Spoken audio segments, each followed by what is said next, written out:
जय हिंद, वंदे मातरम। प्यारे साथियों, आ चुके हैं एक और ज़बरदस्त नई वीडियो के साथ। ये है रेलवे ग्रुप डी भर्ती 2025 को लेकर के न्यू अपडेट सामने आ चुकी है। अपडेट ये आ रही है कि आईटीआई वाले या 10वीं पास वाले, इनमें थोड़ा सा मसला चल चुका है और मसला ये हो गया है कि ये मामला कोर्ट में जा चुका है कि भाई 10वीं पास वाले भी इसमें फॉर्म भर रहे हैं। पहले बोला गया था कि आईटीआई वालों को ही फॉर्म भरने की अनुमति होगी ग्रुप डी भर्ती में, लेकिन अब तो 10वीं पास वाले भी फॉर्म भर रहे हैं। तो इसको लेकर के थोड़ा सा मामला कोर्ट में जा चुका है। कोर्ट ने रोक लगा दी है। इसकी पूरी की पूरी जो चीज़ें सामने आई हैं उनको हम अच्छी प्रकार से समझने वाले हैं। तो अभी तक आप नहीं जुड़े हैं चैनल से तो विश्वास के साथ आप यूट्यूब चैनल को सब्सक्राइब कर सकते हैं, क्योंकि यहाँ पे आपको सभी भर्तियों की जानकारी दी जाती है और अच्छी प्रकार से आपको समझाया जाता है। नमस्कार दोस्तों, मैं राजेश गुजर स्वागत करता हूँ आप सभी का एक और नई वीडियो में। आओ जी फटाफट से हम इसके ऊपर बात करते हैं और जो भी अपडेट है उसको भी समझते हैं क्या है पूरा मामला। रेलवे ग्रुप डी भर्ती 2025 कोर्ट ने लगाई रोक। आईटीआई या 10th पास मामला, सिर्फ आईटीआई मान्य होगी क्या, भर्ती रद्द होगी क्या, प्रश्नवाचक चिन्ह है। बड़ी अपडेट है। अब देखो ये मसला क्या है, पूरा का पूरा मामला क्या है, उसको भी हम एक बार अच्छे से समझते हैं और देखते हैं। देखो इसमें रेलवे ग्रुप डी भर्ती 2025 में जो मामला है वो हम आपको बताएं कि 2019 में जब ये भर्ती आई थी ना, बिल्कुल साहब आई थी, तो 2019 वाली भर्ती में क्या योग्यता मांगी गई थी, 10वीं पास और आईटीआई, जिसमें से क्या बोला गया था कि अब की बार तो हम 10वीं पास वालों को ही ले लेते हैं। 2019 में बोल दिया रेलवे ने कि अब की बार तो हम 10वीं पास वालों को ही ले लेते हैं, लेकिन अगली जब भर्ती होगी तो उसमें आईटीआई कर लेना भाई। उसमें क्या कर लेना, आईटीआई कर लेना, हम आईटीआई वालों को ही लेंगे। अब की बार तो चलो ले लेते हैं 10वीं पास वालों को, क्योंकि फिर ये मामला उठ जाएगा कि साहब हमें पहले क्यों नहीं सूचना दी गई, हम तो 10वीं पास हैं, आईटीआई नहीं की हमने। तो फिर इन्होंने बोल दिया कि अब की बार तो चलो 10वीं वालों को ले लेते हैं, फॉर्म लगा दो, लेकिन अगली जब भर्ती हम निकालेंगे तो उसमें आईटीआई वालों को ही लेंगे। जब ऐसा इन्होंने बोल दिया तो दमादम लोगों ने आईटीआई करना शुरू कर दिया कि भाई अब अगली वाली भर्ती में तो फिर अपने को योग्यता ही नहीं रहेगी अपनी, तो अपने को तो मान्य नहीं करेंगे। तो लोगों ने आईटीआई करना शुरू कर दिया।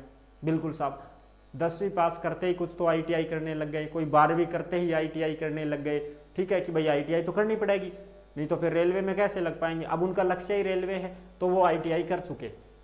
अब जब 2025 में ये भर्ती आई है तो इसमें 10वीं वाले भी मान्य हो रहे हैं, आईटीआई वाले भी मान्य हो रहे हैं, एनएसी वाले भी मान्य हो रहे हैं। नेशनल अप्रेंटिस सर्टिफिकेट है जिनके पास रेलवे में अप्रेंटिस कर ली है, जिन्होंने कर ली है वो भी फॉर्म भर सकते हैं। तो चलो ये तो मानने की बात है, चलो 1 साल का नेशनल सर्टिफिकेट कर लिया उन्होंने, लेकिन आईटीआई तो 2 साल का होता है ना साहब।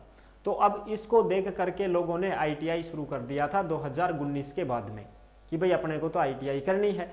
अगर वो आईटीआई नहीं करेंगे तो उनको डर था कि रेलवे ने पहले ही बोल दिया है कि आईटीआई वालों को ही भर्ती किया जाएगा, तो उनको वो डर सता रहा था। इस वजह से उन्होंने आईटीआई करना चालू कर दिया और सब बहुत सारे कैंडिडेटों ने आईटीआई करी भी है।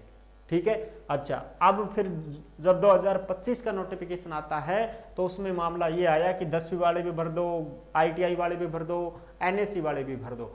तब इन आईटीआई वालों ने मामला उठा करके सीधा कहाँ दे दिया, कोर्ट में दे दिया साहब। और कोर्ट में ये मामला दे दिया कि सर हमें आईटीआई करने के लिए क्यों बोला गया, पिछली भर्ती में हम तो कुछ और करते, कुछ और डिप्लोमा करते, पॉलिटेक्निक करते, इंजीनियरिंग करते या कोई और ग्रेजुएशन करते या कोई भी कोर्स करते, हम तो बीएसटीसी करते, कुछ भी करते, हमें आईटीआई के चक्कर में क्यों फंसाया।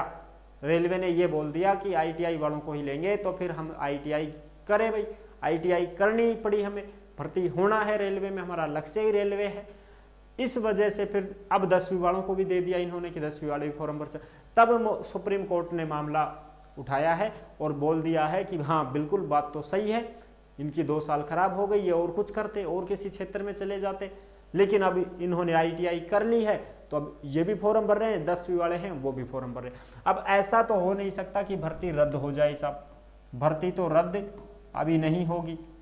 ठीक है, भर्ती रद्द तो कैसे होगी साहब, भर्ती अगर रद्द होती है तो आप सबको पता है इनकी फॉर्म फीस वापस देनी पड़ती है, और फीस तो भाई साहब 500-500 रुपये फॉर्म फीस है। अब 500-500 रुपये फॉर्म फीस कैसे लौटा पाएगा रेलवे, इतनी ज़्यादा फीस है। कैंडिडेट भी बहुत ज़्यादा हैं। इसका मतलब ये हो सकता है कि अब सुप्रीम कोर्ट ने जवाब मांग लिया रेलवे से, 21 मार्च को जवाब दे दो हमें। 21 मार्च को जवाब देना पड़ेगा कि आपने ये क्यों किया। आपने जब ITI के लिए बोल दिया तो फिर 10वीं वालों से फॉर्म क्यों भरवा रहे हो। तो 21 मार्च तक रेलवे को जवाब देना पड़ेगा साहब। 21 मार्च को रेलवे जवाब देगा, कुछ ना कुछ कारण बताएगा कि भाई किस प्रकार से क्या है, ठीक है। और अगर ये रेलवे जवाब देता है तो 28 मार्च 2025 को सुप्रीम कोर्ट डिसीजन ले लेगा कि मुद्दा क्या करना है क्या नहीं करना है, इसका सुलझेड़ा तो करना पड़ेगा ना। तो 28 मार्च को सुप्रीम कोर्ट डिसीजन सुना देगा साहब, फैसला सुना देगा, जो भी होगा जो होगा, ठीक है जी। अब बात करते हैं कि साहब इसमें होना क्या चाहिए। इसमें होना यही चाहिए कि भाई पद बढ़ा दो। जब लाखों पद खाली पड़े हैं तो आप ये 32-34 हजार पद क्यों दे रहे हो। लाखों पद खाली पड़े तो पद बढ़ा दो ना।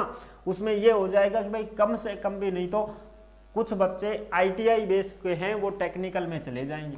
क्या चले जाएंगे, टेक्निकल सीटों में चले जाएंगे, बिल्कुल। और टेक्निकल सीटों में ITI वाले आराम से आ जाएंगे, ठीक है। और बाकी के जो बचे हुए हैं वो 10वीं बेस के हैं, वो उनमें चले जाएंगे।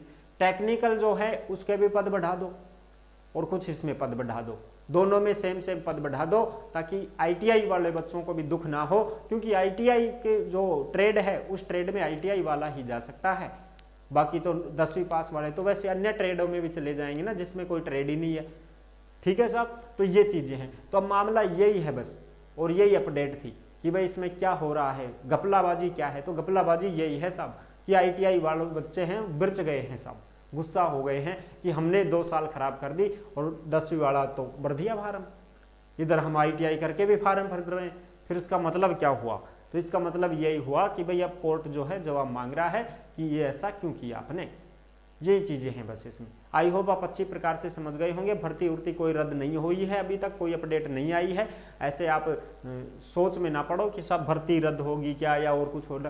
भाई भर्ती रद्द होने का मतलब है फीस वापस की करनी पड़ेगी, और फीस वापस नहीं होती है, बहुत ज़्यादा फॉर्म लगे हैं, इसलिए फीस वापस नहीं की जा सकती है। समझ रहे हो ना। आई होप आप अच्छी प्रकार से समझ गए होंगे, सारी जानकारी आप लोगों को समझ में आ गई होगी। वैसे ही रेलवे जब कितने बच्चों की फीस वापस करता है, भर्ती कंप्लीट होने के साल 2-2 साल बाद की जाती है। 100 रुपये काट के 400 वापस करना है, 250 वालों के 250 वापस करना है, उसमें कितना लंबा प्रोसेस लग जाता है। तो अब इतने सारे बच्चों का फॉर्म फीस वापस करना बहुत ही बड़ी बात हो जाएगी, ठीक है ना। तो आई होप आप अच्छी प्रकार से समझ गए होंगे, सारी जानकारी अच्छे से समझ में आ गई होगी। 28 मार्च 2025 को पता चल जाएगा क्या अपडेट आती है क्या नहीं आती है। कोर्ट के द्वारा जो भी मामला सुनाया जाएगा वो अपडेट आपको मिल जाएगी। 10वीं पास वाले भी फॉर्म भर रहे हैं, NSC वाले भी भर रहे हैं, ITI वाले भी भर रहे हैं, तो इनका तीनों का ही मान्य करना पड़ेगा अब तो भाई, ठीक है। कुछ ना कुछ मसला करेंगे, कुछ ना कुछ फैसला तो सुनाना पड़ेगा, कुछ ना कुछ समाधान तो निकालना पड़ेगा रेलवे को भी। लेकिन ये अब तो फॉर्म जो भरे गए हैं वो तो परीक्षा देंगे ही देंगे साहब। ये तो ठीक ठाक बात, सुनी सुनाई बात है, जो तो सबको पता रहता है कि जब फॉर्म ही भरवा दिए हैं तो परीक्षा तो देनी पड़ेगी सर। पदों की संख्या बढ़ाई जा सकती है, ये अपडेट मिल सकता है अपने को, ठीक है। फिर मिलेंगे नेक्स्ट वीडियो में, तब तक के लिए सभी प्यारे साथियों को जय हिंद जय भारत।